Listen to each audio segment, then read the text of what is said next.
जैन मुनि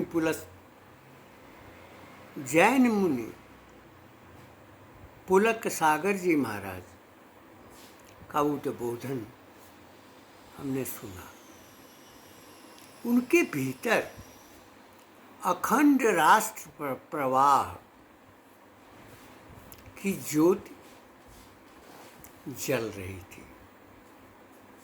उन्होंने विजयदशमी के अवसर पर राष्ट्र की संकल्पना और राष्ट्र के संरक्षण के लिए जो संदेश दिया, उस संदेश में मुझे भगवान ऋषभ देव की स्मृतियाँ आईं। वैदिक वाङ्मय में स्वाभाविक है कि दोष प्रवाह में आते हैं, उनका परिमार्जन होता है, किंतु जिस अहिंसा के भाव को भगवान ऋषभ देव ने प्रकाश दिया, उसकी परंपरा में 24 तीर्थंकर हुए और 24वें तीर्थंकर ने जो संदेश दिया वो भारत की स्मृति में, भारतीय इतिहास की परंपरा में एक पूर्ण सत्य है। अयोध्या के अनेक राजाओं ने अपना पद ठुकराते हुए उन्होंने तीर्थंकर के रूप में समाज सुधार के लिए, समाज की जो हिंसात्मक वृत्ति है उसके समन के लिए उन्होंने आजीवन संकल्प लिया और उसको पूर्ण भी किया। पुलक सागर जी महाराज ने जिस राष्ट्रीय स्वयंसेवक संघ की स्थापना की बात की और राष्ट्र की संकल्पना के लिए डॉक्टर केशव बलिराम हेडगेवार के अवतरण का उल्लेख किया, निसंदेह वह हमारे भीतर राष्ट्र की चेतना, राष्ट्र के प्रति भक्ति भाव निर्बाध रूप से उस कालखंड से चलता आ रहा है।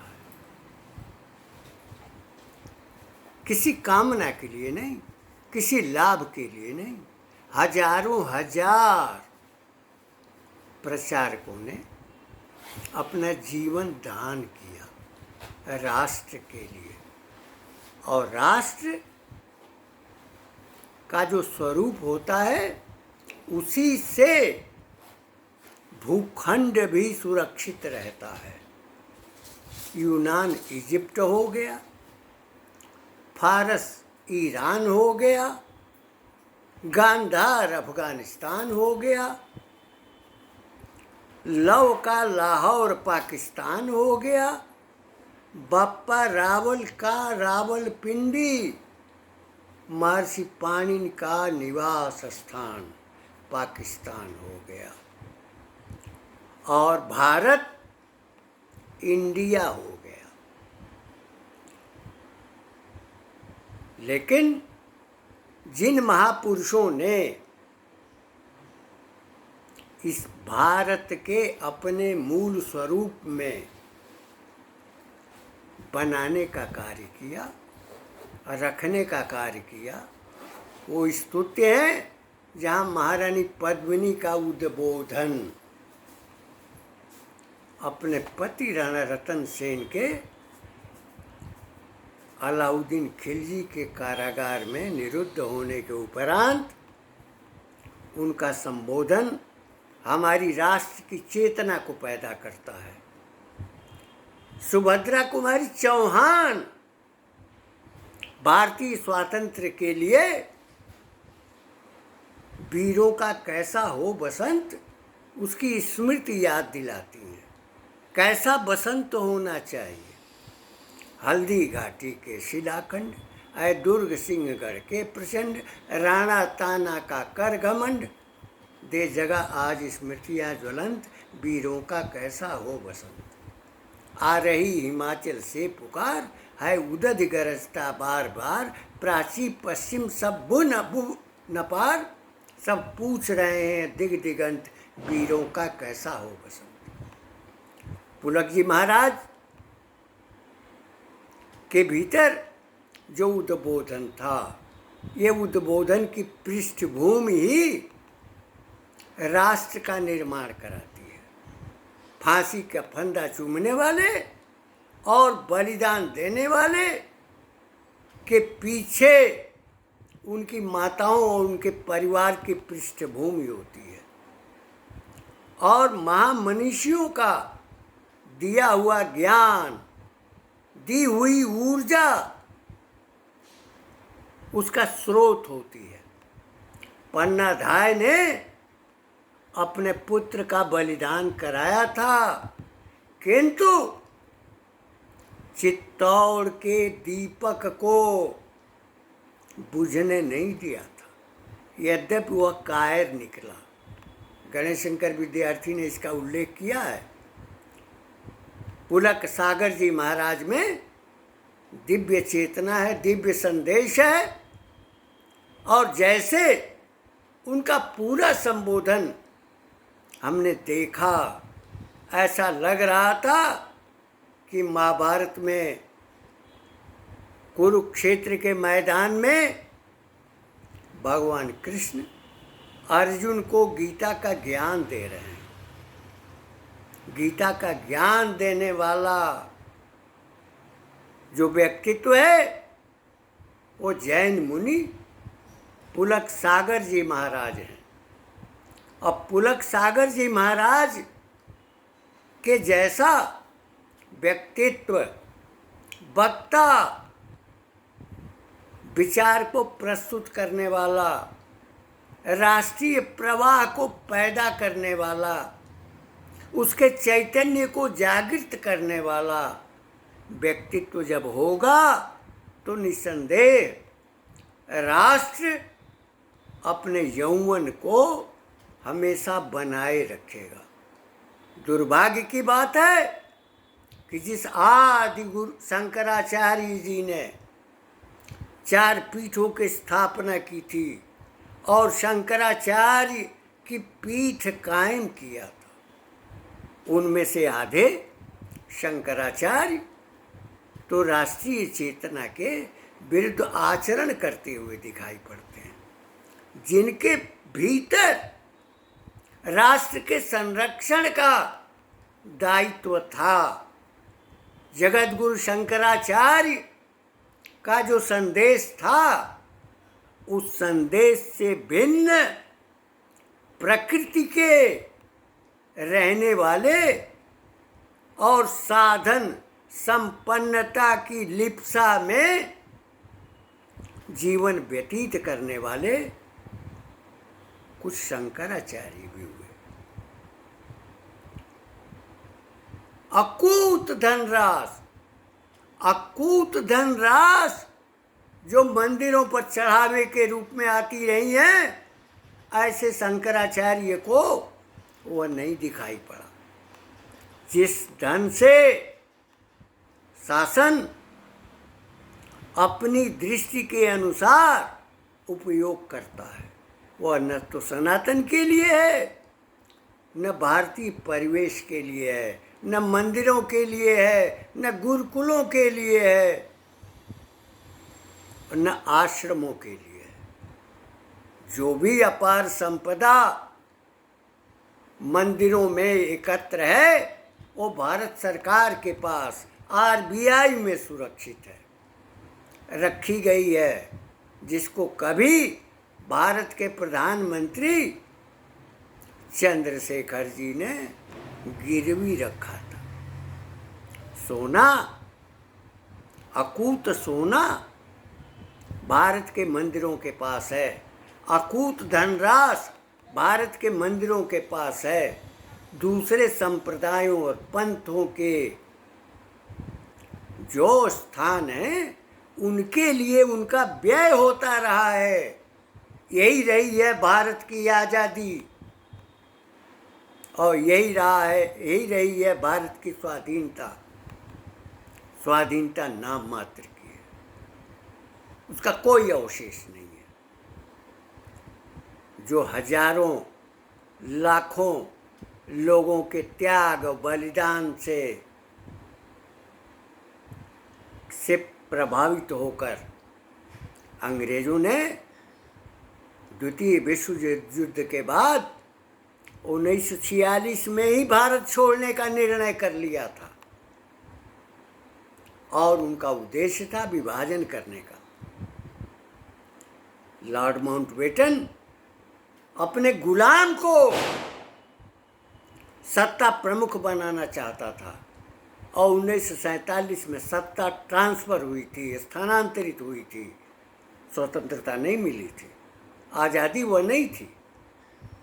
आज़ादी के लिए मांग करने वाले वे थे भगत सिंह, जिनकी माँ ने भी दूध पिला करके जो तैयार किया था, उसने भी उनके भीतर राष्ट्र की भावना भरी थी।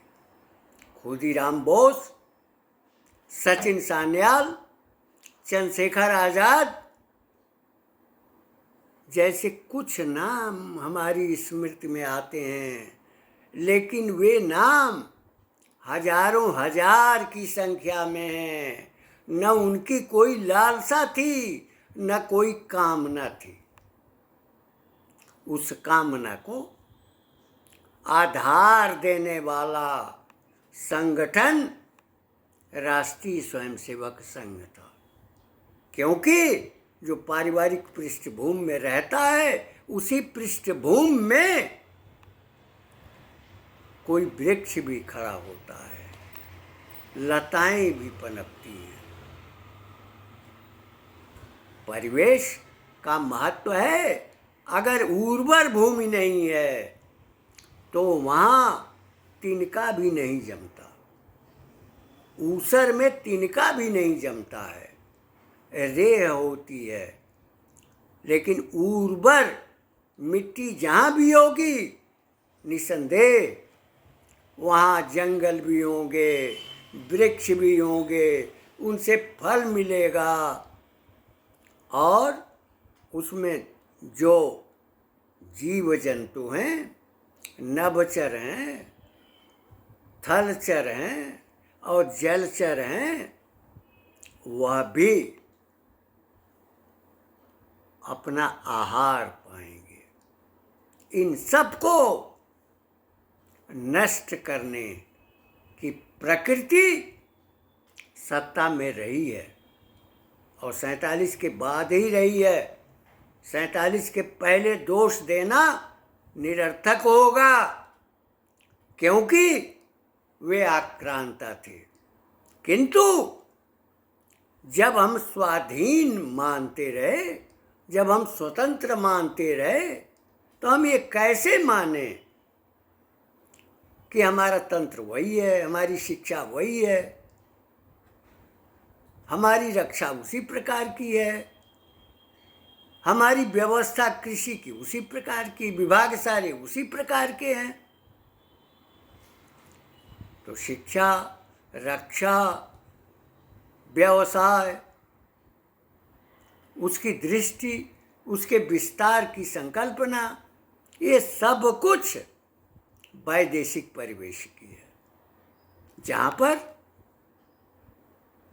हिंसा अहिंसा का गुणगान करने वाले गांधी, उनके सामने गायों का मांस विदेश जाता था। वह कैसे अहिंसक थे? वह अहिंसा कायरता की थी, वह देश को बांटने वाली थी। वह अहिंसा भारतीय परंपरा के अंतर्गत आने वाले लोगों के प्रति ही थी। हमारे मूल में जो भाव है, जो भावना है, जो प्रवाह है, वो भावना हमारे सनातन में है। पुलक सागर जी महाराज ने उद्दीप्त किया है, उस दीप को प्रकाशित किया है। उसके दीप के भीतर जो तेल है उसको भरा है कि वह जलता रहे, प्रज्वलित होता रहे। भगवान महावीर के अनंतर जितने भी जैन मुनि आए हैं, उन्होंने अपनी व्यक्तिगत साधना की है और समाज को संदेश दिया है। लेकिन पुलक जी महाराज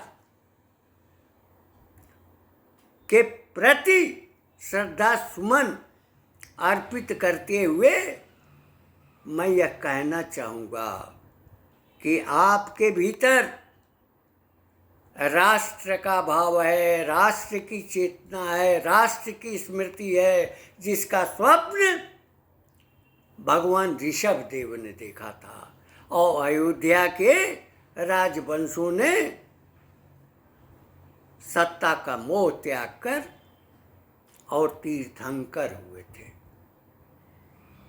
विष्णु शंकर जैन और हरिशंकर जैन आपकी उसी धारा में सर्वोच्च न्यायालय में, उच्चतम न्यायालय में संघर्ष कर रहे हैं, परिणाम भी दे रहे हैं। खेद है कि हम सनातन की बात तो करते हैं, लेकिन भारत माता को काटने में हिचकते नहीं है। पंडित के नाम पर हम झुक जाते हैं, हमारे भीतर जातीयता आ जाती है। अरे वो पंडित था ही नहीं। वर्तमान में भी कुछ जनेऊधारी जो है खड़े हो गए हैं, जनेऊ ऊपर से पहना दिया जाता है। जो यूरोपीय संस्कृति में पला हुआ है, जिसके संस्कार हैं, जिसकी माँ ने कभी अपने स्तन का दूध नहीं पिलाया होगा, वो गाय का सहारा होगा, या जो विभिन्न स्थानों पर दूध मिलते होंगे, जो कृत्रिम होंगे, उनको पिलाया होगा। स्वाभाविक है कि माँ के महत्व को क्या जानेगा। एक जगह, एक स्थान पर रहते हुए बेटा कहीं और रहता है, माँ कहीं और रहती है। माँ का आचरण कुछ और है, बेटे का आचरण कुछ और है। वह इस सनातन भूमि के साथ किसी प्रकार से नाता नहीं जोड़ सकता। 2 परिवारों का रक्त, 3 परिवारों का रक्त जिसके भीतर समाहित है, वह राष्ट्र के संबंध में क्या सोचेगा? वह तो नेशन समझता है। मैक्स मूलर जैसा विद्वान व्यक्ति 1882 में ये कह चुका था कि नेशन राष्ट्र नहीं हो सकता, ट्रुथ सत्य नहीं हो सकता। अपने 7 दिवसीय भाषण में what can Bharat teach us नामक पुस्तक में व्यक्त किया है। उसने इंडिया नहीं लिखा है, पुस्तक का नाम है what can Bharat teach us, लेकिन हमने भारत को इंडिया बना दिया। यूनान इजिप्ट हो गया, गांधार अफगानिस्तान हो गया, लव का लाहौर पाकिस्तान हो गया, बप्पा रावल का रावलपिंडी, अब महर्षि पाणिनि का घर पाकिस्तान हो गया। नगरों के नाम बनारस मोहम्मदाबाद हो गया, प्रयाग इलाहाबाद हो गया। दिल्ली में तो अकबर रोड, हुमायूं रोड, बहुत सारे रोड हैं, तुगलक रोड।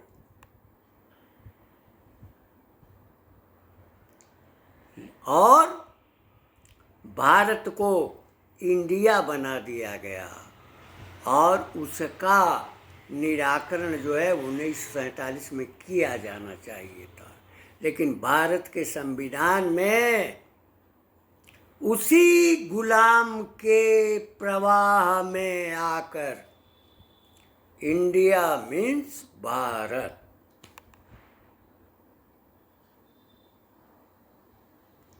यह चिंताजनक है, हमारे राष्ट्र के प्रवाह में बाधक है।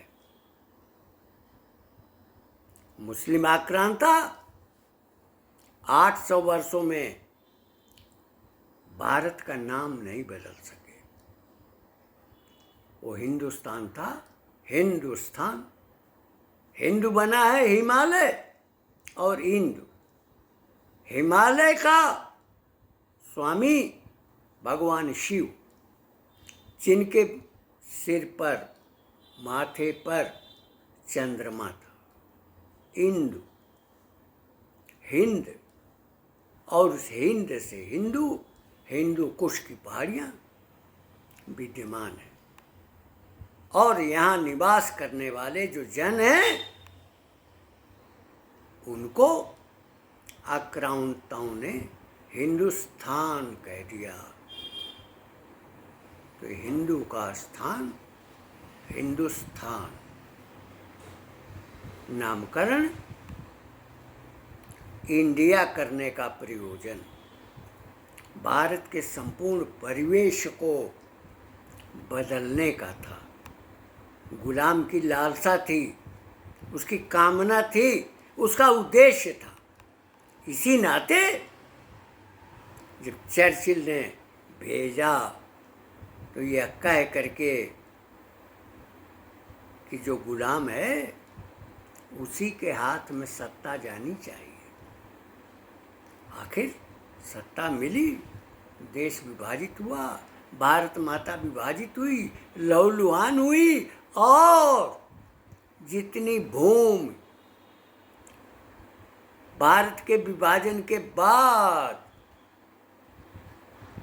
जो दी गई थी, उससे अधिक भूमि भारत में वक्फ बोर्ड के पास आ गई।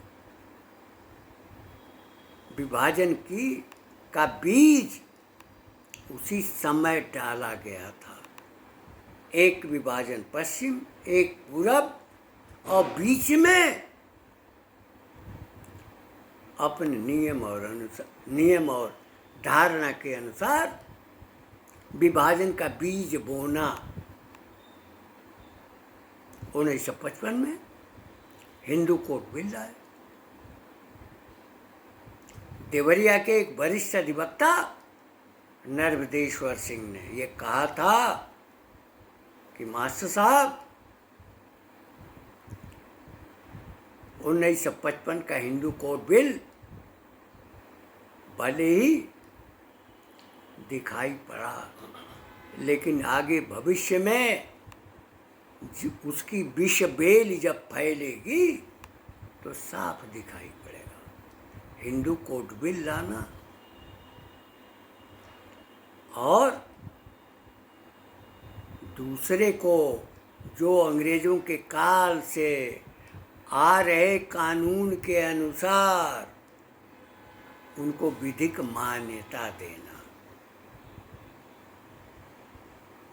यह भारत के स्वरूप को खंडित करने वाला रहा है।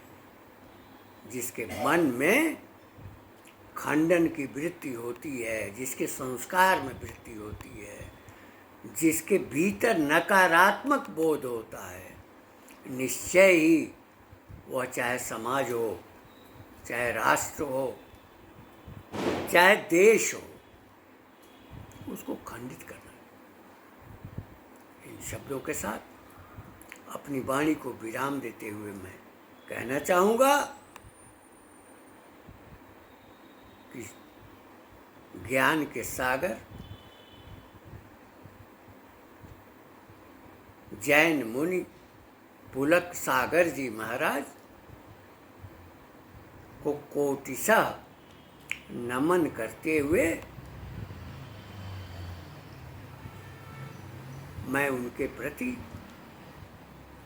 आस्था व्यक्त करता हूँ, क्योंकि उन्होंने हमारे भारतीय राष्ट्र के लिए, राष्ट्र के संस्कार के लिए जो भी कार्य किए गए हैं, जो भी अवतरित होकर के आए हैं, और उनका कार्य निरंतर प्रवहमान है,